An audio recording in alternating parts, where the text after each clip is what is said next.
Hey guys, Marcus Catkin back with another daily fantasy update.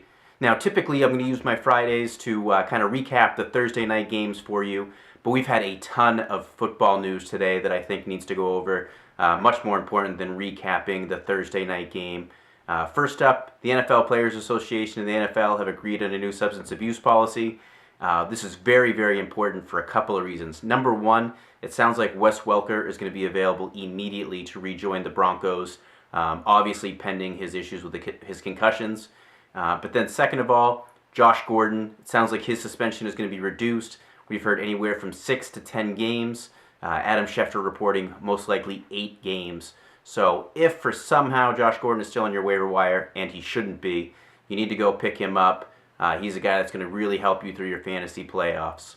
Next up, we got the news coming out of Minnesota about Adrian Peterson reportedly using a switch on his son, kind of giving his son a little beating, and he admitted to it in the police report. But this now obviously coming out, the Vikings have deactivated him for his Week 2 game against the Patriots. And this kind of worries me quite a bit because after we saw what happened with Ray Rice over the beating of his fiance at the time, it's going to be interesting to see how the NFL reacts to this with an NFL star beating his child and committing child abuse against him. Obviously, we know he's going to be out this week, but I wonder what the ramifications will be for moving past this week. Now, obviously, it would be bad of me not to kind of talk about a little bit the fantasy implications of this. And obviously, you never want to hear about child abuse or anything like that. We take that very, very seriously here.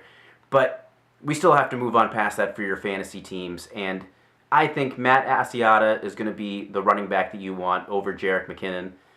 He's more familiar with the offense. He's shown before that he can carry the workload in Adrian Peterson's absence. And this week, the Patriots have actually allowed the second most rushing yards per game since the start of the 2013 season. So I think Asiata could actually have a decent game here.